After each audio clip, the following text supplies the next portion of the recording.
Yang pertama, ayat yang pertama, wazkur abdana Daud. Ingatlah Muhammad sallallahu alaihi wasallam kepada perjuangan Nabi Daud alaihissalam. Perjuangan Nabi Daud. Mu kena ingat.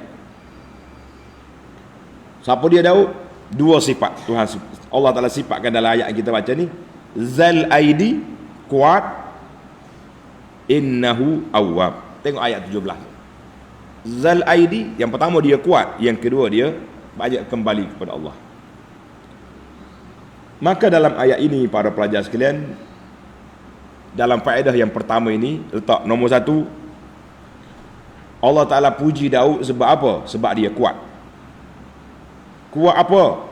Kuat dalam melakukan ketaatan ibadat, dan kuat fizikal, tubuh badan dia kuat. Dia boleh berperang. Maka kita juga, bila dia kuat tubuh, dia kuat ibadat. Kita ni kadang-kadang tubuh kuat, duk main gym kau orang panggil. Hok main akak kuat. Pusat gym tepi masjid. Begini akak tengok, kuat. Orang bel tak pergi. Ini manusia lemah, nak tahu. Manusia kuat ke lemah? Kuat akak besi, lemah lawan syaitan. Oleh itu. Nabi Daud besi lembut di tangan dia. Jalut dia bunuh. Tapi dia kuat beribadat kepada Allah Azza wa Jalla, kuat melakukan ketaatan kepada Allah Azza wa Jalla. Itulah yang kita nak. Al-mu'minul qawi khairun wa ahabbu ila Allah. Orang mukmin yang kuat sangat disayangi, disukai oleh Allah Azza wa Jalla daripada mukmin yang lemah. Tapi kalau orang mukmin semuanya baik. Isu yang kedua dalam ayat yang sama, innahu awwab. Allah Ta'ala puji Daud sebab apa? Sebab dia ar-ruju' ilallah. Dia banyak kembali kepada Allah Ta'ala dalam semua perkara. Inilah di antara sifat Nabi-Nabi dan kehebatan kejadian mereka, sifat mereka, iaitulah banyak sentiasa kembali kepada Allah Azza wa Jalla. Allah Ta'ala puji Nabi Daud kerana banyak beribadat, banyak kembali kepada Allah. Maka kita yang tidak Nabi ni sepatutnya lebih kuat juga beribadat dan kembali kepada Allah Azza wa Jalla. Maka Allah Ta'ala sebut dalam surah Al-An'am ayat 90, Tuhan kata, ulaikal ladzina hadallah fabihudahu muqtadi. Ulaikal ladzina hadallah fabihudahu muqtadi. Mereka itulah orang yang Allah Ta'ala beri hidayah, petunjuk. Kamu ikutlah cara mereka. InsyaAllah, tuan-tuan muslimin dan muslimat, kita cuba berusaha untuk nak ikut gaya yang ditunjuk oleh Nabi sallallahu alaihi wasallam dalam beribadat. Kita pindah kepada al-fawaid al-ilmiyah. Faedah dari sudut ilmiah. Letak faedah yang kedua. Faedah yang kedua. Allah dalam ayat yang sama, ayat 17, Allah sebut isbir ala ma yaqulun. Sabarlah Muhammad sallallahu alaihi wasallam dengan apa yang mereka kata. Jadi ayat ini Allah perintah Nabi sabar. Nak contoh siapa? Daud. Ini Daud yang menjadi ikon sebab dia dulu pada Nabi kita sallallahu alaihi wasallam. Maka Nabi sallallahu alaihi wasallam terkesan jugalah dengan serangan yang dibuat oleh puak-puak Quraisy. Dia kata Nabi bohong, Nabi ahli sihir, Nabi tu Nabi ni macam-macam dia punya tuduhan. Yalah, Nabi sedih juga, rasa hati kata orang, berasa hati juga kan. Maka Allah kata isbir, sabar. Jangan sabar, jangan duduk percaya kepada dia tu. Jadi Nabi SAW, Nabi yang sangat sabar, Nabi yang sangat kuat berjihad, Nabi yang sangat kuat beribadat, dipesan oleh Allah Azza wa Jalla, ya Muhammad isbir. mengikut cara Daud yang sabar. Jadi ayat ini juga menunjukkan kepada mulianya Nabi Daud, sehingga Allah Ta'ala minta Nabi SAW tengok kepada Daud. Kita ni kan nak buat contoh kepada orang, carilah yang baik-baik, baru jadi contoh. Yang kita tengok orang karut-karut buat apa? Tengok kepada orang yang baik. Jangan tengok pada orang yang karut untuk dijadikan model. Ni tidak ni asal orang masyhur, selebriti, model belaka. Dia buat tu jadi belaka. Jangan. Kita ni ada cara tersendiri yang patut kita buat. Jadi Nabi kita sallallahu alaihi wasallam diperintahkan supaya ikut cara Daud. Ikut cara Nabi Daud alaihissalam. Baik, itu yang kedua. Kita berpindah kepada faedah yang ketiga. Timbul soalan. Tulis soalan. Apakah munasabah? Apakah kesesuaiannya Allah perintah Nabi supaya sabar dengan kerenah yang dimainkan oleh Quraisy, dengan Allah suruh Nabi ingat kepada Daud? Apa sebab? Menarik ni soalan. Faedah yang ketiga berbentuk soalan. Mal munasabah. Munasabah apa? Allah suruh Nabi sabar, dia suruh ingat ke Daud. Isbir wazkur abdana Daud. Jawab. Tulis jawab. Anna zikra Daud, ingat kepada Nabi Daud dan Nabi selepas daripada dia dalam surah ini, Sulaiman dan lain-lain dalam surah ini, memberi penenang, penyejuk dada Nabi sallallahu alaihi wasallam. Sebab nabi-nabi itu semuanya menang. Nabi dulu dihina, diancam, mereka menang. Dan Allah Ta'ala bantu pada mereka. Nabi Daud, Allah Ta'ala permudahkan kepada dia, apa dia? Bukit, burung, semua bertasbih. Kerajaan dia kuat, besi-besi lembut di tangan dia. Dia pula qadi, hakim yang telus, yang boleh menjatuhkan hukuman. Di akhirat pula Nabi Daud ni tinggi, seolah-olah Tuhan kata macam inilah, ya Muhammad sallallahu alaihi wasallam, kama an'amna ala Daud, sebagaimana aku beri nikmat kepada Daud dengan nikmat-nikmat yang besar, begitulah aku beri padamu. Sabar. Fasbir wala tahzan ala ma yaqulun. Sabar, jangan sedih dengan apa yang mereka kata. Kemudian lepas pada ni, mari pula cerita siapa? Cerita anak dia Nabi Sulaiman yang begitu hebat. Sulaiman bukan main. Kerajaan dia lagi besar, kan? Maka ayat ini tujuan dianya sebut nikmat yang diterima oleh Daud dan juga Sulaiman untuk apa? Nak menenangkan hati Nabi, nak menguatkan hati Nabi supaya Nabi lagi bersemangat untuk berjuang, untuk berlawan, untuk berdepan dengan geng-geng Abu Jahal dan segala pok-pok Abu yang lain. Lawan tetap lawan. Faedah yang keempat, dalam ayat yang sama, wazkur abdana Daud zal aidi innahu awwab. Allah kata, mu ingatlah Nabi Daud, dia kuat tapi dia banyak kembali kepada Allah. Maka ulama tadabbur kata, Allah nyatakan di sini al-ilal wal asbab.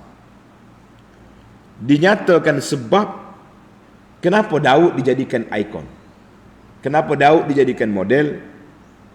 Li'annal jumlah, karena jumlah innahu awwab itu dipanggil jumlah ta'liliyah. Jumlah menyatakan sebab. Nabi Daud telah disifatkan dengan sifat kuat dan ibadat. Kenapa?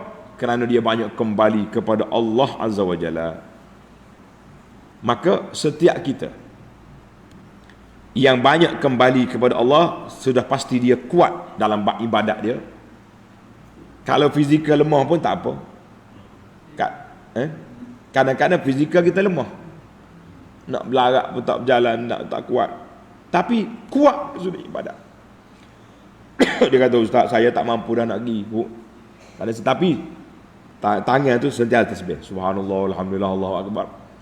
Mulut boleh bercakap, tengok orang bagi nasihat, bagi garis panduan, bagi bimbingan.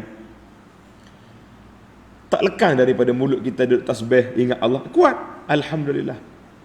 Jangan kata kuat ni kuat tu je lah.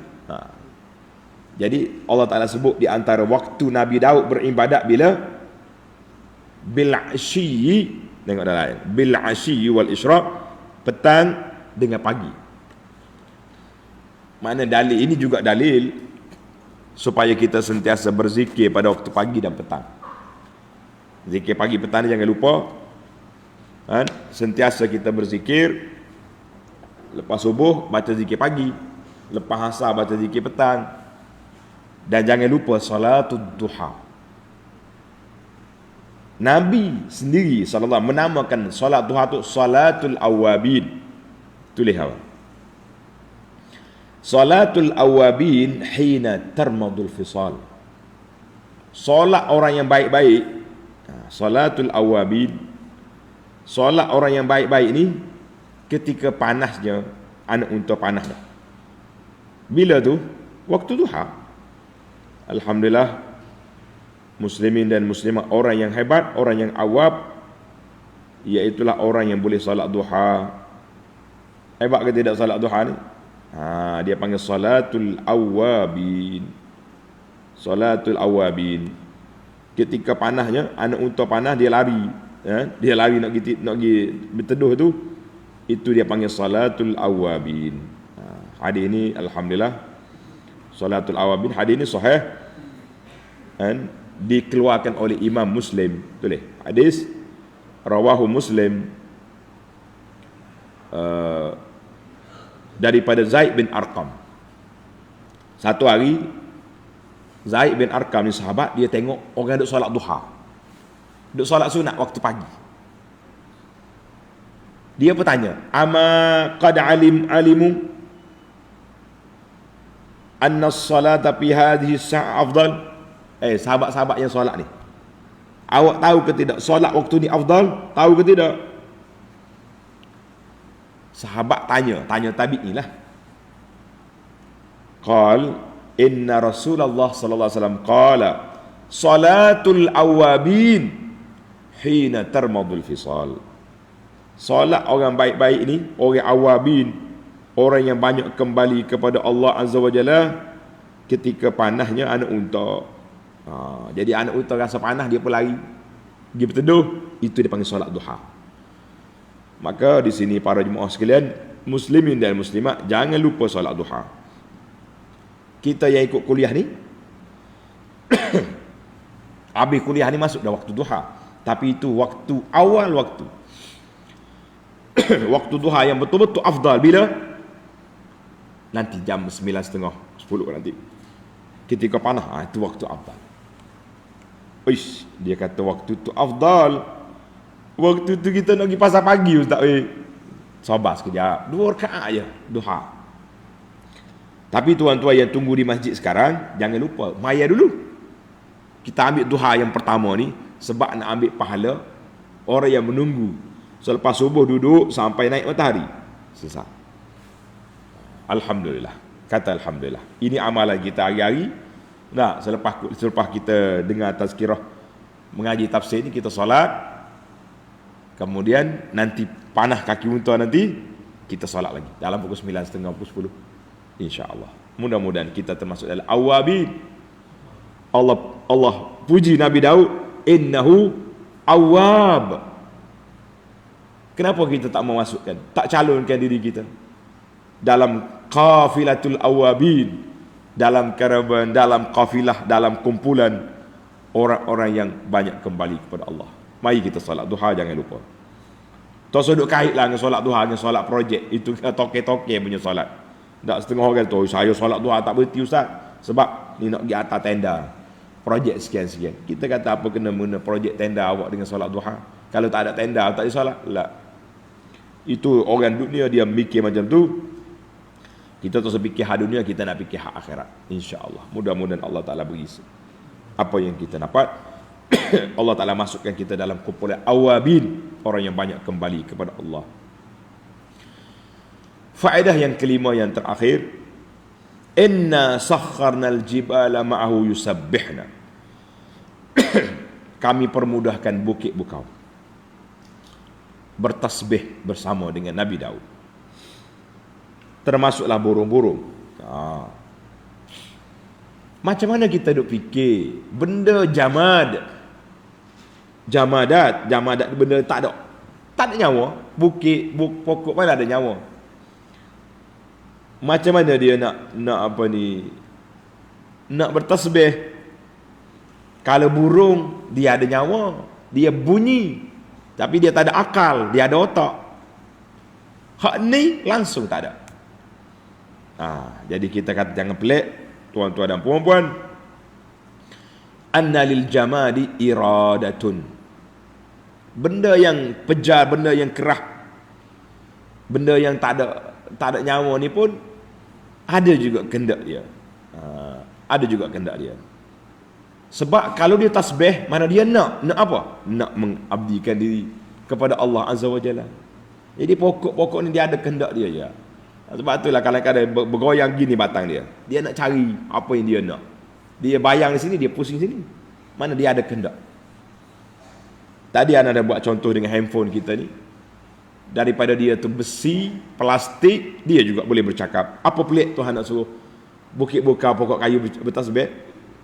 Kuasa Allah Azza wa Jalla. Tengok dalam surah Al-Isra ayat 44 yang saya dah baca tadi. Tulis Al-Isra ayat 44. Semua benda, wa in min syai'in illa yusabbihu bihamdihi, semua benda bertasbih kepada Allah, walakin la tafqahuna tasbihahum, tapi kamu yang tak faham, kamu yang tak reti. Jadi kita kena tasbih, pokok-pokok, bukit-bukit bertasbih, kita tak faham cerita lain, itu kuasa Allah Azza wa Jalla. Jangan duk pelik, di akhirat esok Tuhan kata aku tutup mulut kamu. Yang bercakap siapa? Tangan, kaki, anggota bercakap. Mana tangan ada mulut? Allah yang berkuasa. Allah yang berkuasa bagi mulut bercakap. Allah yang berkuasa bagi tangan bercakap. Apa yang pelik kita? Allahu Akbar. Kemudian di antara nikmat Allah Ta'ala kepada Daud, 3 perkara yang telah kita sebut tadi, iaitu kuat, ia bertasbih, banyak tasbih, kerajaannya kuat, dan dia punya hikmah dan kebijaksanaan di dalam apa? Di dalam melaksanakan hukum. Itulah nikmat Allah Ta'ala kepada kita. Apabila kita ni dapat ilmu yang banyak, kita banyak kembali kepada Allah, kita banyak mengingati Allah, dan kita menjalankan hukum mengikut neraca syariat Allah Azza wa Jalla. Itu yang terbaik. Alhamdulillah. Tamatlah perbincangan kita, siri pertama bagi kisah Daud. InsyaAllah ayat 21 nanti kita akan masuk kepada bagaimana kebijaksanaan Daud itu terserlah. InsyaAllah kita akan bincang dalam siri akan datang. Subhanakallahumma wa bihamdika, ashhadu an la ilaha illa anta, astaghfiruka wa atubu ilaik. Wa sallallahu ala nabiyyina Muhammadin wa ala alihi wa sahbihi ajma'in, walhamdulillahi rabbil alamin. Wassalamu alaikum warahmatullahi wabarakatuh.